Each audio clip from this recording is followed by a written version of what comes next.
Marriage is like a smartphone battery. If you ignore the warning signs, it dies at the worst possible moment. I should have paid attention when Vanessa started working late every night, when her phone buzzed constantly during dinner, when she suddenly developed an interest in expensive lingerie that I never saw her wear around me.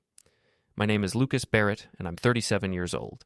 I manage IT projects for a mid-sized tech company in downtown Phoenix, which means I spend my days solving other people's problems while my own life slowly unravels. The irony isn't lost on me. I can debug the most complex software systems, but I couldn't see the malware infecting my own marriage.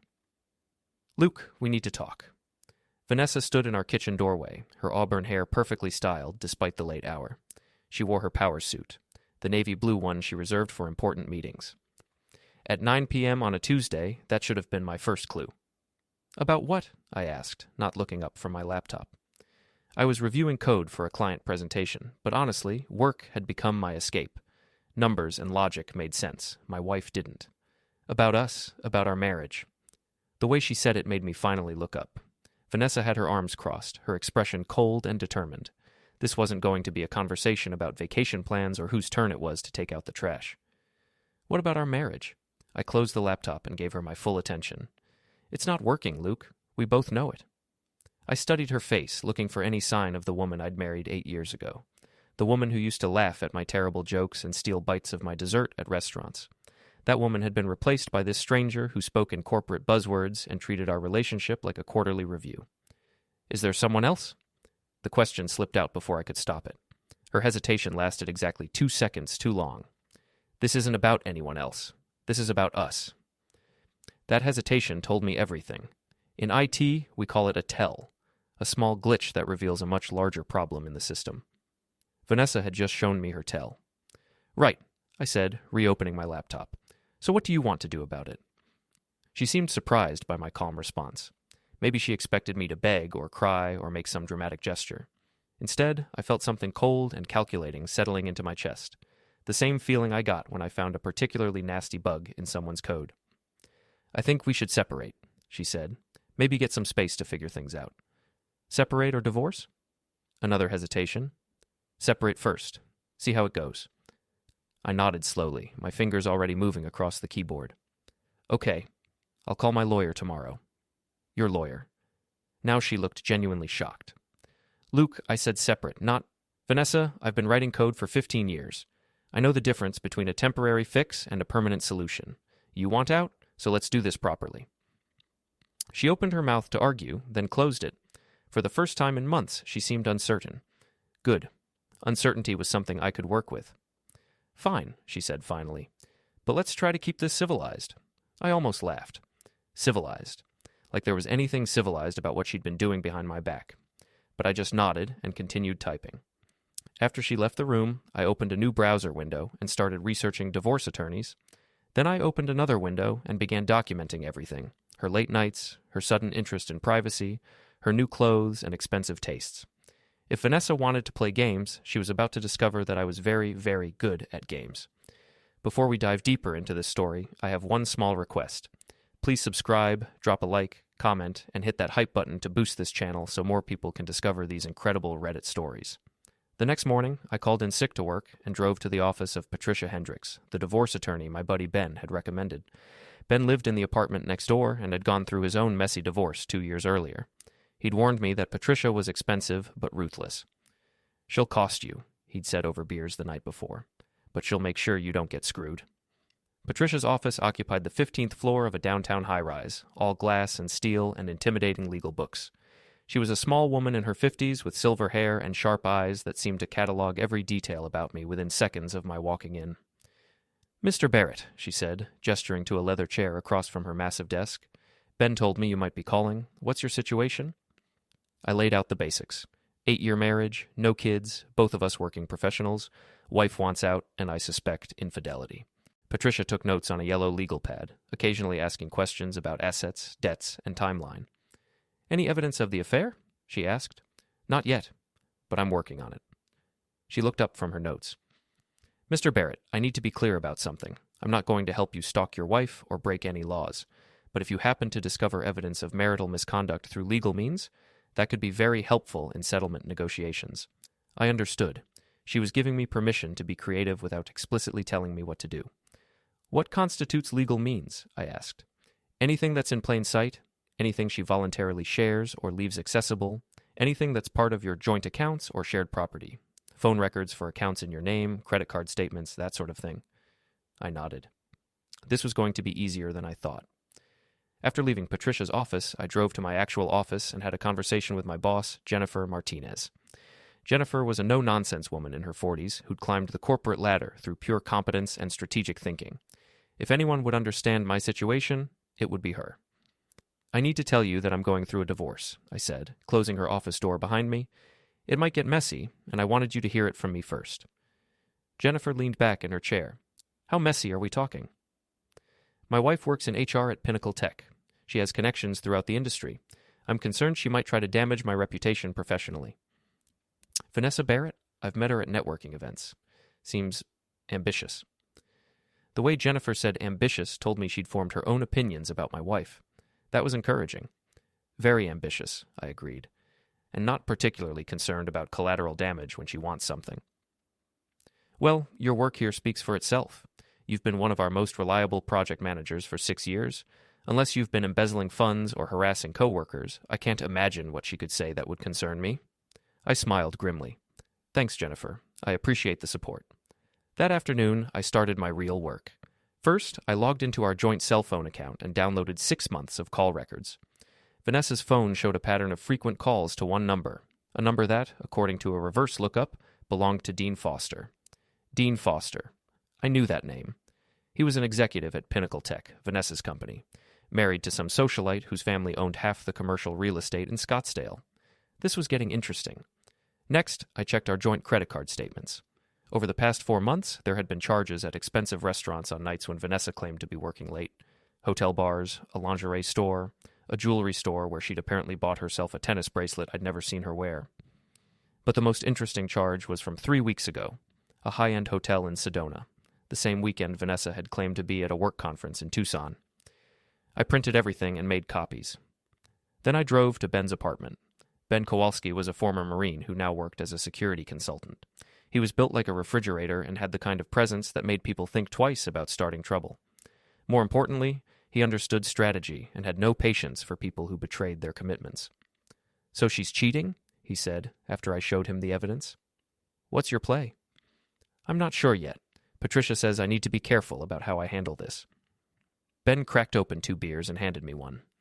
"You know what your problem is, Luke. You're thinking like a nice guy. Your wife sure isn't thinking like a nice girl." He was right. While I'd been playing by the rules of a civilized marriage, Vanessa had been playing an entirely different game. It was time to level the playing field. "What would you do?" I asked. Ben grinned. "I'd make sure everyone knew what kind of person she really is. But that's just me." Vanessa moved out the following weekend, taking her clothes and personal items but leaving most of the furniture. She was staying with her friend Monica, she said, just until she found her own place. Monica lived in an expensive condo complex in Scottsdale, the kind of place where the rent cost more than most people's mortgages. I helped her load boxes into her BMW, playing the role of the reasonable, cooperative husband. Inside, I was cataloging everything she took and everything she left behind. Her laptop remained on the kitchen counter. Apparently she was so confident in her position that she didn't think I'd go through it. She was wrong. After she left, I opened the laptop and found it wasn't password protected. Vanessa had always been careless about digital security, despite working in tech. Her email was still logged in, and what I found there was better than I'd hoped. Dozens of emails between her and Dean Foster, starting 6 months ago. At first, they were professional, discussions about projects, meeting schedules, industry events. But gradually they became more personal, compliments about her work performance, invitations to private dinners, and finally explicit discussions about their relationship and their plans. The most recent email, sent just 3 days ago, was particularly revealing. "Dean, Luke suspects something. We need to be more careful until the divorce is final. I've already started documenting his behavior for the settlement. My attorney thinks we can get a significant portion of his assets if we play this right. Can't wait until this is over and we can be together properly. V." I screenshot everything and saved it to a secure folder. Then I kept digging. In her browser history, I found searches for divorce attorneys, asset valuation websites, and articles about maximizing divorce settlements. She'd also been researching my company, apparently looking for anything she could use to damage my career. But the most interesting discovery was in her saved documents folder, a file called Luke Notes that contained a detailed plan for destroying my reputation. She'd documented every argument we'd had over the past year, but with creative embellishments that painted me as controlling, financially abusive, and potentially unstable. She'd even noted the names of my coworkers and supervisors, apparently planning to contact them with her fictional concerns about my behavior. I printed everything, made copies, and called Patricia. "How quickly can we move on this?" I asked after explaining what I'd found. "Very quickly. This kind of premeditation will work strongly in your favor. But Luke, I need you to be smart about how you handle the next phase. Don't confront her directly. Don't let her know what you've discovered. Let her make the first move, and we'll be ready for her." That night, Ben came over with pizza and beer. I showed him what I'd found, and his expression grew darker with each page. "She was planning to destroy you," he said finally. "Your job, your reputation, everything." "Yeah, but now I know her plan." "So what's your plan?" I'd been thinking about that all day. Vanessa was expecting me to be passive, to let her control the narrative and the timeline. She was counting on me being the same predictable, reasonable guy I'd always been. Time to disappoint her. "Phase 1, I said, is to make sure she can't damage my career. I'm going to get ahead of her story. And Phase 2? I smiled. Phase 2 is making sure everyone knows who she really is." The next morning, I had another conversation with Jennifer, this time sharing the evidence of Vanessa's plans to sabotage my career. Jennifer's expression grew progressively more serious as she read through the printed emails. "This is disturbing," she said finally. "She was actually planning to call our clients?" "According to her notes, yes. She wanted to plant seeds of doubt about my reliability and professionalism." Jennifer shook her head. "Well, now we know to expect it. I'll alert HR and our legal department. If she contacts anyone here or any of our clients, we'll be ready." "I appreciate that." "Luke, I have to ask, is any of what she's planning to say true? The controlling behavior, the financial issues?" I met her eyes steadily. "Jennifer, you've worked with me for 6 years. Have I ever shown signs of being controlling or unstable?" She smiled grimly. "No. If anything, you've been too accommodating. Maybe it's time to change that." That afternoon, I got a call from Jerry Hoffman, a guy I knew from the gym who worked in HR at Pinnacle Tech. We weren't close friends, but we'd had enough conversations over the years that I felt comfortable reaching out. "Jerry, I need to ask you something confidential. Are you aware of any relationship between Vanessa Barrett and Dean Foster?" There was a long pause.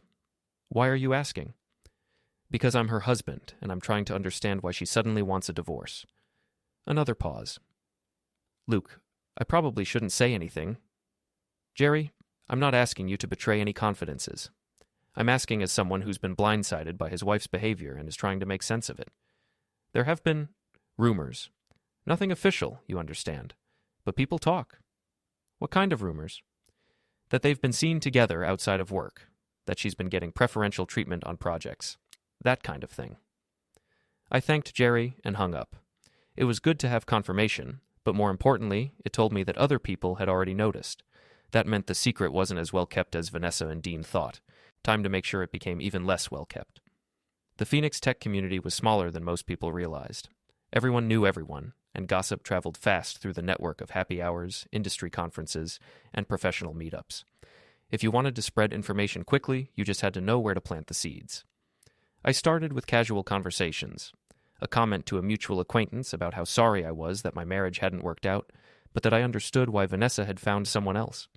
A mention to another contact about how complicated divorce could be when workplace relationships were involved. Nothing accusatory or bitter, just the sad, resigned tone of a man who'd been betrayed but was trying to handle it with dignity. Within a week, the story was circulating through the professional network.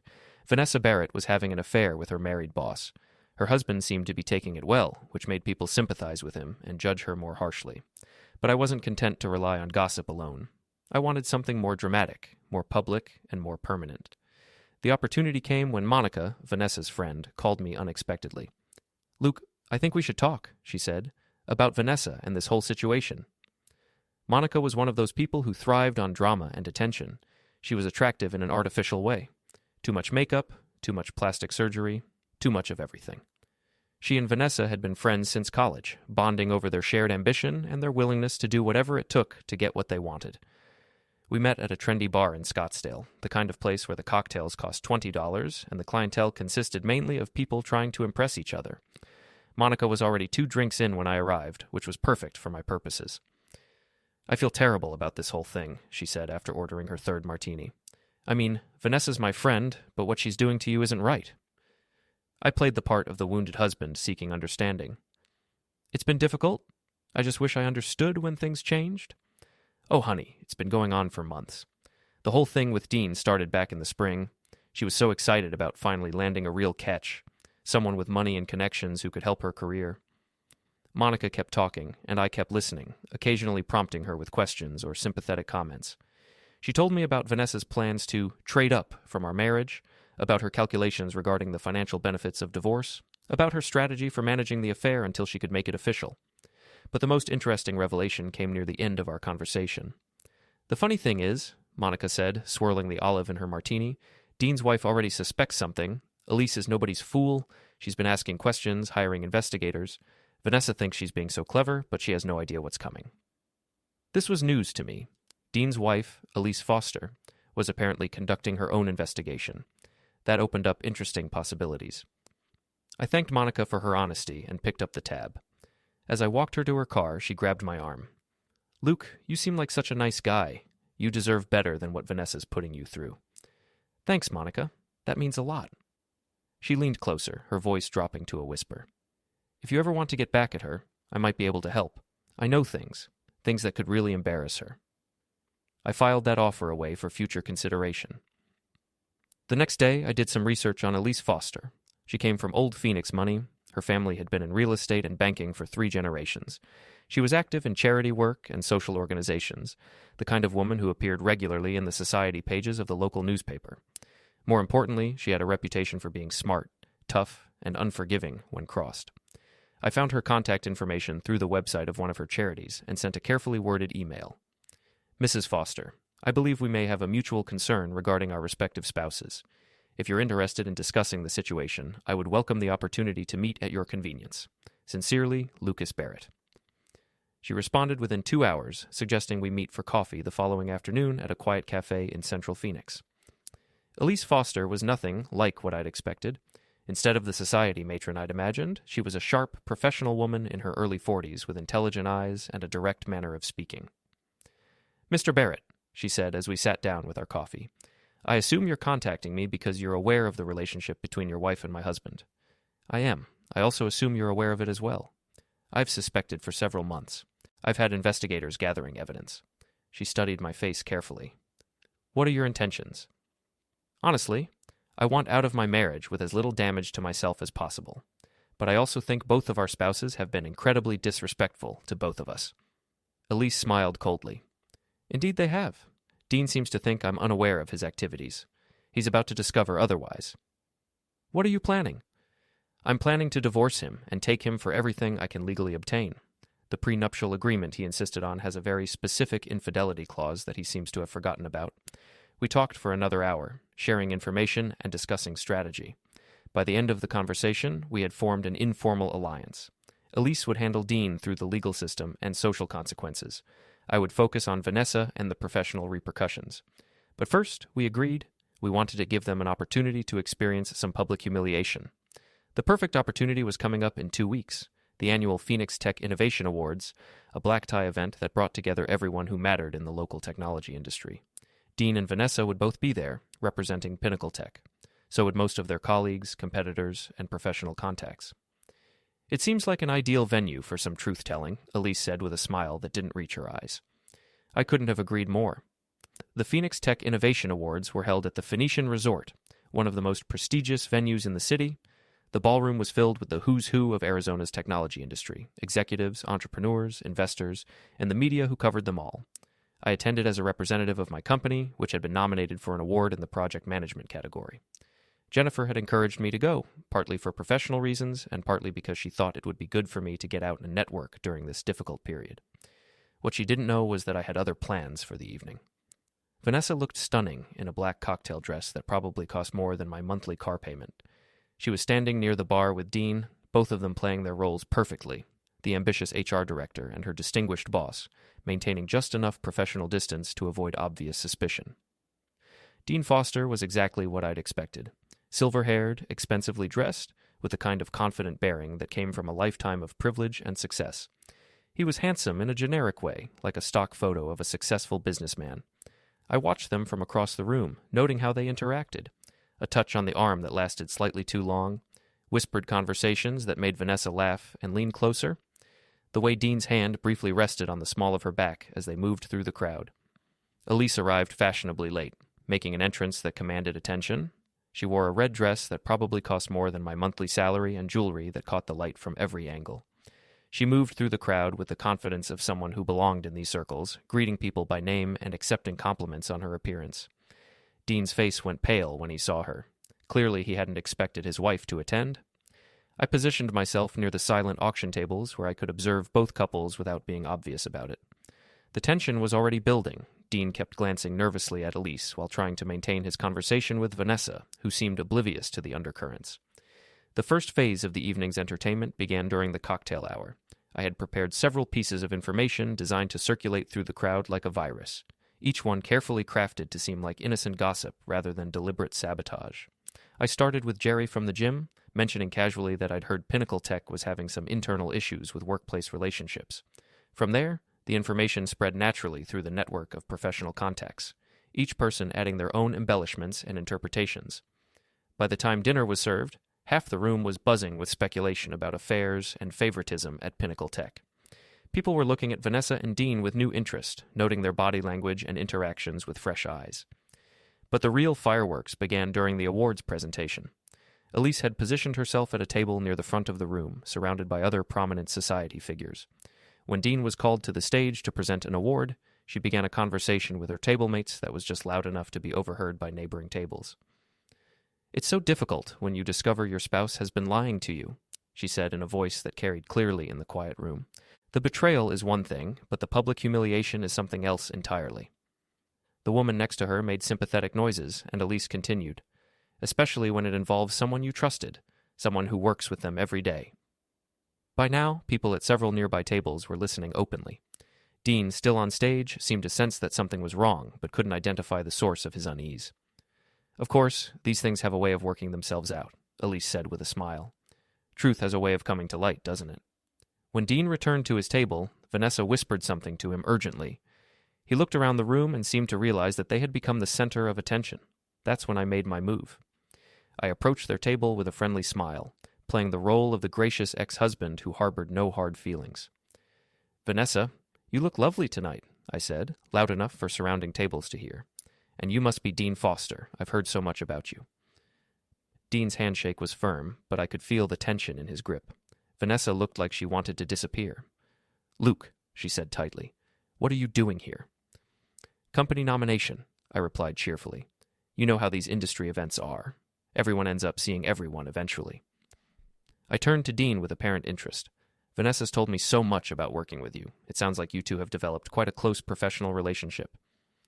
The emphasis on close and professional was subtle, but unmistakable. Dean's jaw tightened, and Vanessa's face flushed. "Well," I continued, "I should let you get back to your evening. Enjoy the rest of the awards." As I walked away, I could hear urgent whispered conversations starting at their table and spreading outward through the room. But the evening's climax was still to come.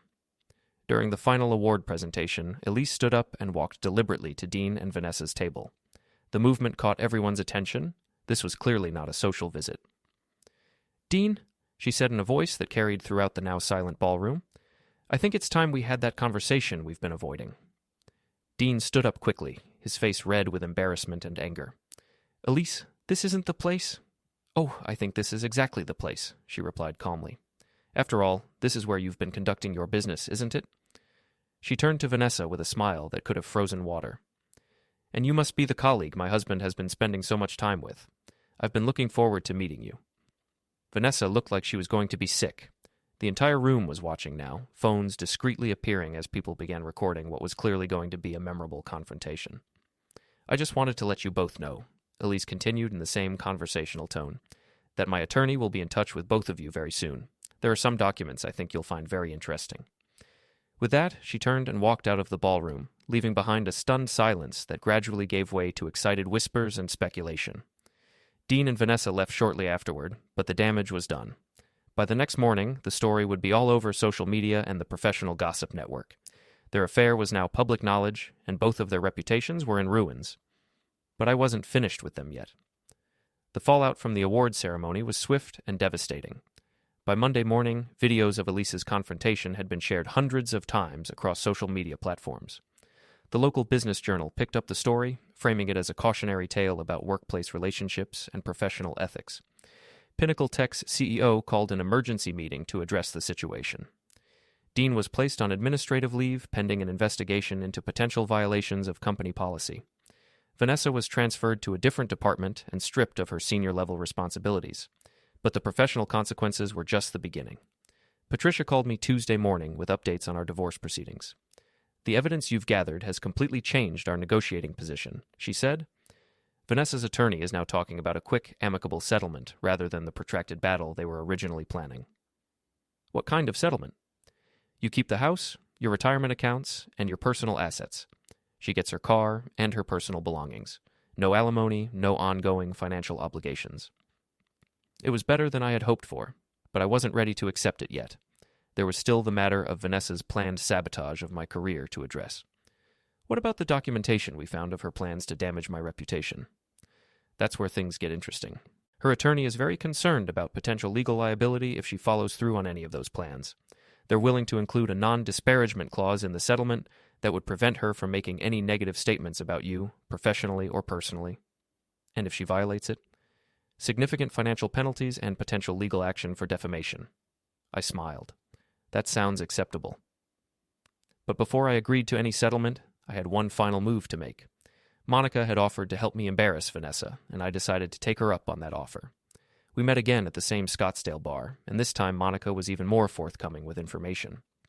"She's been staying at my place since the whole awards ceremony disaster," Monica said, working on her fourth drink of the evening. "She's completely panicked.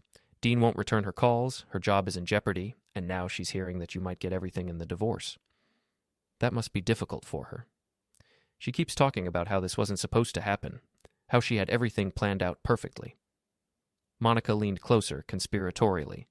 "She even had a whole strategy for making you look bad if things got messy." "Really?" "Oh yes, she was going to claim you were controlling and financially abusive. She had this whole file of fake documentation to support her story." I pretended to be shocked by this revelation, even though I'd already seen the evidence myself. That's horrible. I can't believe she would do something like that." "I know, right? I mean, I'm her friend, but what she was planning was just wrong." Monica paused, swirling her drink thoughtfully. "You know what? I think people should know what kind of person she really is." "What do you mean?" Monica pulled out her phone and showed me a series of text messages and photos. "She's been documenting everything, her relationship with Dean, her plans for the divorce, even her strategy for destroying your reputation. She thought she was being smart, keeping records of everything." The messages were damning. Vanessa had essentially confessed to adultery, fraud, and planned defamation in writing, apparently thinking that her communications with Monica would remain private. "Would you be willing to share these with my attorney?" I asked. Monica nodded enthusiastically. "Absolutely. Someone needs to hold her accountable." The next day, Patricia reviewed Monica's evidence and immediately contacted Vanessa's attorney. Within hours, we had a new settlement offer, one that was even more favorable to me and included a substantial payment to cover my legal fees and emotional distress.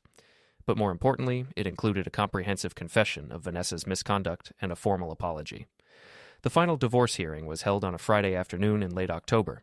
Vanessa looked smaller somehow, diminished by the events of the past month. Her expensive clothes and perfect makeup couldn't hide the fact that her life had completely fallen apart.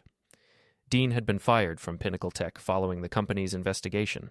His wife had filed for divorce and was reportedly seeking half of his assets, plus additional compensation for his infidelity.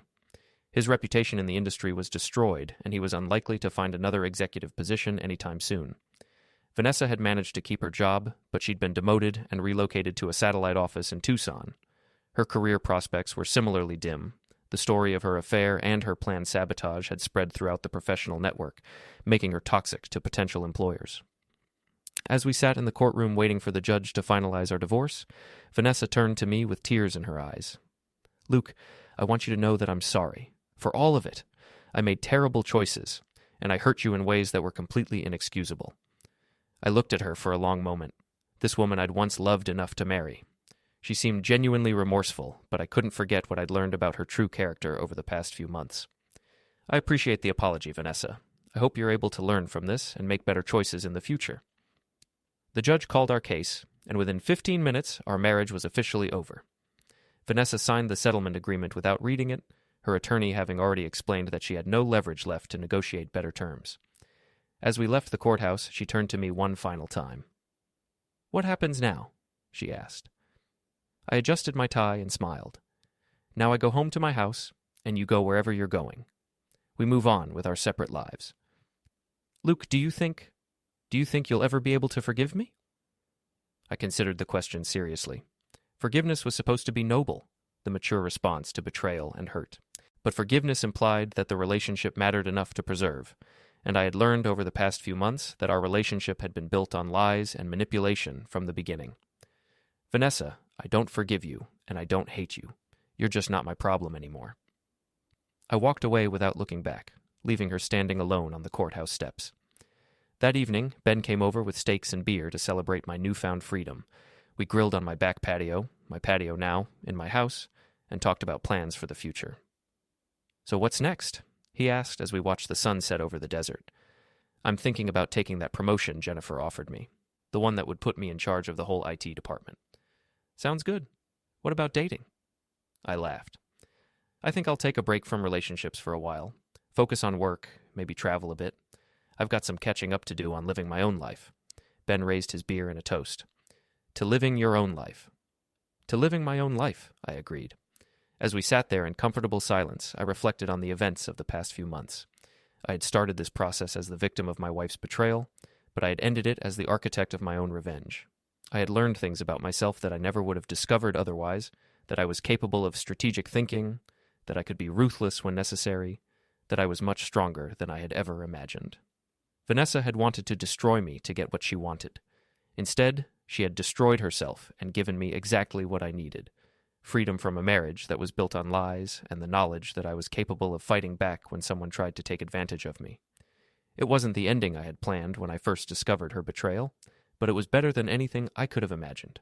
I was free, I was financially secure, and I had learned valuable lessons about trust, relationships, and my own capabilities. Most importantly, I had learned that sometimes the best revenge is simply letting people destroy themselves while you document the process. My phone buzzed with a text message from Jennifer. "Congratulations on the promotion. You start Monday. Time to show everyone what you're really capable of." I smiled and typed back, "Looking forward to it." The future was wide open, and for the first time in years, I was excited to see what came next.